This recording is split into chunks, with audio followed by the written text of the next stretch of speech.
Mambo vipi mfuatiliaji na mtazamaji wa Motivation UK? Ukiona sura hii ujue hakuna la ziada zaidi, ni kuwa imekuja kukupa chakula cha akili. Na leo katika kukupa chakula cha akili, mada yetu kuu mezani ni kuhusu vijana na fursa ya ajira katika dunia ya kidigitali. Wakati vijana wengi wakilalamika kuhusiana na swala zima la ajira, tutaenda angazia leo kuhusu ni namna gani teknolojia inaweza kumfanya kijana akajiajiri yeye mwenyewe. Ni namna gani kijana atatumia mitandao ya kijamii kujiajiri. Katika kufanikisha mada yetu siku ya leo, tutakuwa naye mkurugenzi katika taasisi ya Wazo Chanya, Razak Muba, na mimi ni Zairish Ali, mtangazaji wako wa jana, juzi na leo. Karibu ungane nami.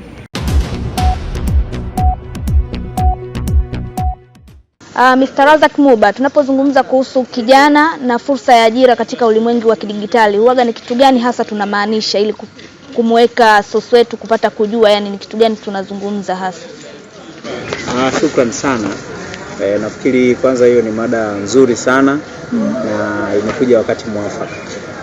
Kwa sasa hivi kuna malalamiko mengi kwamba teknolojia imekuja kuchukua baadhi ya ajira za watu fulani. Yes. Lakini binafsi kama mkurugenzi wa Wazo Chanya, mimi naamini kwamba katika maisha ya mwanadamu hakuna katika kipindi ambacho tumepata bahati kubwa kama kipindi hiki, kwa sababu maendeleo ya sayansi na teknolojia, hasa maendeleo ya kidigitali, yametusaidia kutufungulia milango ya fursa nyingi sana. Zamani fursa zilikuwa zimebana na watu fulani, lakini sasa hivi fursa imekuwa ni kitu huria. Ni vile wewe ambavyo utakuwa unataka kupata hizo fursa. Kwa mfano, tukitolea fursa ya kujifunza, kwa sababu maarifa ndo kila kitu. Kupitia mifumo ya kidigitali sasa hivi swala la kujifunza limekuwa ni rahisi sana kuliko zamani. Lakini kwa mfano unataka kujifunza labda skills fulani ambayo unaona kabisa itakusaidia kwenye maisha yako, kupitia mifumo ya kidigitali ni rahisi, unaweza ukakaa ukafanyaje ukajifunza basi kuanza kuhangaika kutafuta darasa lilipo na vitu vingine. Lakini pia tukizungumza katika mawanda mazima ya biashara, zamani ilikuwa ni ngumu sana katika masuala ya kutangaza biashara. Tulikuwa tunatumia gharama kubwa sana, na ndio maana makampuni makubwa ndio walikuwa wanaweza kutangaza biashara. Lakini sasa hivi kupitia digital platform tuna uwezo wa kutangaza biashara zetu vile tunavyojisikia. Yaani mimi naweza nikatengeneza products au nikawa natangaza huduma zangu kupitia mitandao ya kijamii, kupitia status yangu na sehemu kama hizo.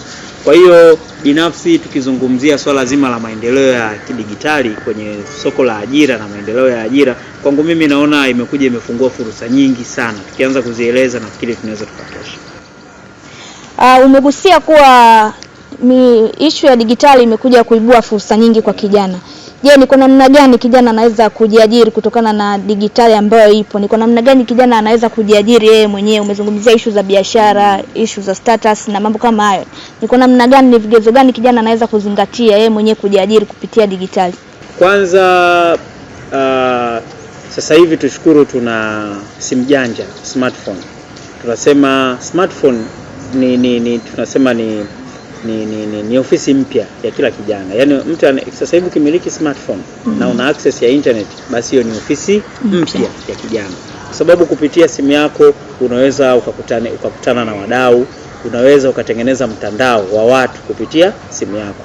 Kwa mfano sasa hivi watu wanafanya biashara, sio lazima tukutane physically tuonane, unaweza mkaweka mzigo product kwenye status. Yes, status, si ndio? Kwa mfano mimi sasa hivi niliwaambia natengeneza kitabu nauza. Sio lazima nianze kukutana na watu. Ni ebook yangu nimetumia app ya Snipe, naweka kitabu changu, mtu anapata kitabu chake na mimi napata pesa yangu. Kwa hiyo umeona sasa huo mfumo ambao umerahisishwa. Lakini sasa hivi sio lazima uwe na jengo. Unachotakiwa kuwa uwe na page ambayo ina followers wengi ambayo inaweza kutembea. Saizi maduka mengi wanasema we are open. Yeah. Lakini ukimtafuta sidhani kama utakuta kuna duka ambalo analo. Anachofanya ana vitu vyake nyumbani, anajaribu kudesign mazingira, anatangaza product zake, anatangaza huduma zake, ni rahisi kufikia wateja, anatuma, anafanya delivery na maisha yanaendelea. Kwa hiyo mifumo ya digitali imeondoa umbali, mifumo ya kidigitali imeondoa swala la kuchelewa. Sasa hivi mambo ya umbali na kuchelewa hakuna. Tukizungumzia artificial intelligence sasa hivi imeingia hapa, ambayo inatumika sana. Artificial intelligence imekuja imerahisisha kazi ambayo ilikuwa uifanye wiki unaweza ukaifanya dakika 10. Kazi ambayo ilikuwa inabidi mfanye watu 20 unaweza ukafanya peke yako. Kwa hiyo kwenye ile production line, yani wewe mchakato wako uzalishaji wa kitu chako ulikuwa unahitaji labda watu wengi na gharama kubwa, lakini sasa hivi imekurahisishia nini? Gharama. Unafanya kwa gharama ya chini kabisa, rasilimali watu wachache, lakini pesa nayo ni chache. Kwa hiyo hii imetusaidia sana. Kwa hiyo binafsi mimi nasema fursa ni nyingi. Nafikiri next time tutapata nafasi kuzungumza kwa namna gani hii tunaweza tukaiangalia fursa za kidigitali zilizopo peke yake sasa hivi. Umegusia kuhusu AI akili unde. Je, tunajua ni fursa ambayo umesema inaweza kusaidia kupunguza muda, kupunguza issue ya kufanya kazi, inafanya kazi kwa spidi AI, lakini je, AI ni vipi inakuja kuathiri maisha ya kijana moja kwa moja? Kwa sababu kama sehemu ilikuwa inahitaji watumia, ikiwekwa AI inaweza ikafanya na ikakosesha vijana ajira. Sasa teknolojia kama hivyo inaathiri vipi maisha ya kijana moja kwa moja? Japokuwa ina faida, na ni zipi athari zake? Kwanza watu tusiogope. Unajua haya mabadiliko hayajaanza leo.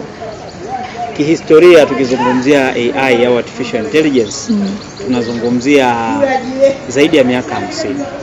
Wakina Newman walianzisha mfumo wa namna gani mashine inaweza ikafanya kazi ya kazi za binadamu zikafanywa na mashine. Lakini pia mabadiliko sio ya AI tu. Ukifuatilia karne ya 19 kulikuwa na industrial revolution. Industrial revolution ilisababisha mgogoro mkubwa duniani, hasa nchi za Ulaya. Watu wakaanzisha chatism, wakaanzisha ladism, wakina Nedlund, kusoma historia. Jambo ambalo walikuwa wanavunja mpaka mashine, wakiamini kwamba ujio wa mashine umekuja kuondoa watu kufanya kazi. Kwa kwanza tujue kabisa kwamba historically swala la mabadiliko kama haya ya teknolojia au ya kisayansi sio swala geni duniani. Lakini nini kilitokea? Watu walijifunza kwamba tunawezaje kuishi katika haya mabadiliko. Kwa hiyo watu wakajifunza masuala ya uinjinia, wakawa maoperator wazuri, watu wakajifunza namna ya kutengeneza bidhaa mbalimbali, watu wakaanza kuintroduce masuala ya ujasiriamali. Ndio hapo watu wakaanza sasa kuacha kutegemea kazi, unaanza kujifunza nini? Ujasiriamali.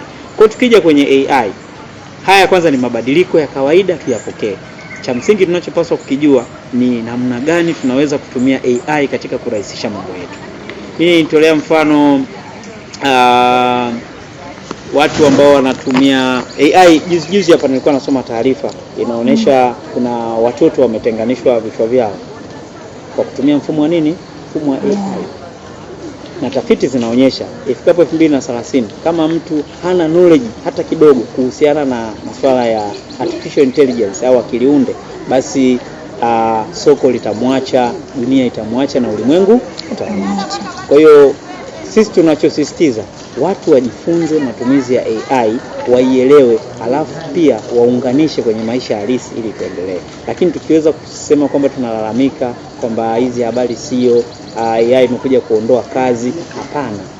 Ukiwa kwenye upande wa positive mind, ukiwa na mawazo chanya, ukiangalia AI katika upande wa production, yani tukiangalia AI katika upande wa productive, imeleta vitu vingi sana. Umezungumza kuwa vijana wajifunze kuhusu kutumia AI, lakini bado tunaona kuna wimbi kubwa la vijana wakiwa wanalalamika ajira hamna, ila digitali ipo na inaweza kuwafanya wao wajiajiri. Je, unadhani vijana ni ukosefu wa elimu kuhusiana na AI, hawaifahamu, au tatizo kubwa huwa ni nini hasa?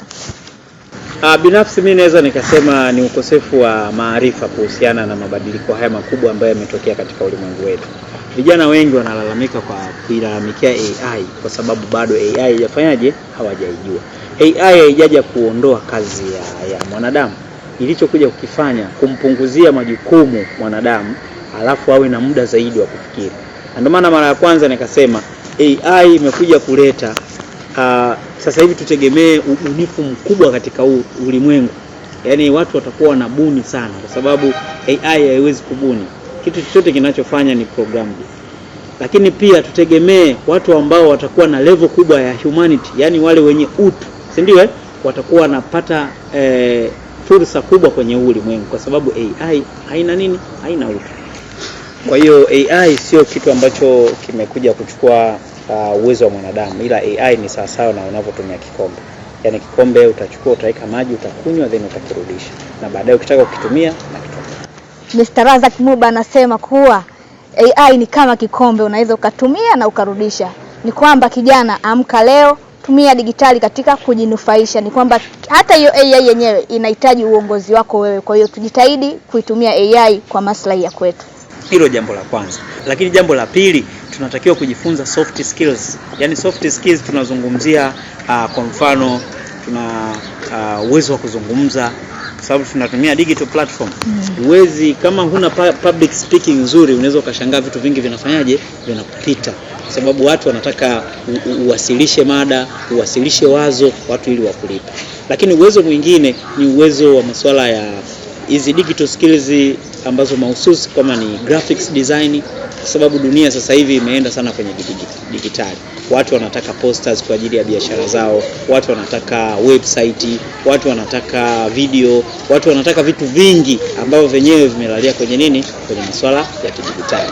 Lakini ujuzi wa mwisho na wa muhimu kabisa kwa mimi nilichokipanga leo tunaita emotional intelligence, au tunasema akili ya kihisia. Dunia sasa hivi ina makelele mengi sana. Ukiingia mtandaoni unakutana na taarifa nyingi ambazo zote zinaingia kwenye kichwa chako. Lakini pia unakutana na washauri wengi, vyote vinaingia kwenye kichwa chako. Lakini pia kuna taarifa nyingi za kuogofya. Yaani unaambiwa kitu fulani, ajira hakuna, siji masuala ya hali ya hewa yamekaje. Kwa hiyo ujuzi wa akili ya kihisia tunategemea wewe mtu uwe na uwezo wa kwanza wa kudhibiti hisia zako, lakini pia wa kutambua hisia za watu wengine. Mimi naweza leo nikaja ofisini nikakutana na mtu kakasirika. Inabidi nijue kwamba huyu mtu amekasirika, alafu na mimi nijue namna ya kuishi naye kutokana na hali yake. Kwa sababu sasa hilo ndio tatizo kubwa sana, kwa sababu muda mwingi tuna interact na vitu ambavyo si binadamu. Muda mwingi tunakuwa kwenye kompyuta, muda mwingi tunakuwa kwenye simu. Kwa hiyo swala la hasira, swala la hisia kuwa juu ni jambo la kawaida. Kwa ujuzi wa mwisho ambao mimi naupendekeza ni emotional intelligence, ili mtu aweze kuwa sawa, hisia zake aweze kudhibiti, lakini pia azitambue hisia za watu wengine. Asante sana Razak Muba kwa kutupa chakula cha akili siku ya leo. Kabla sijaondoka nikukumbushe mfuatiliaji na kijana wa Motivation UK, teknolojia na digitali ni leo, sio jana. Jifunze, amka, upambane. Kwa heri na bye bye.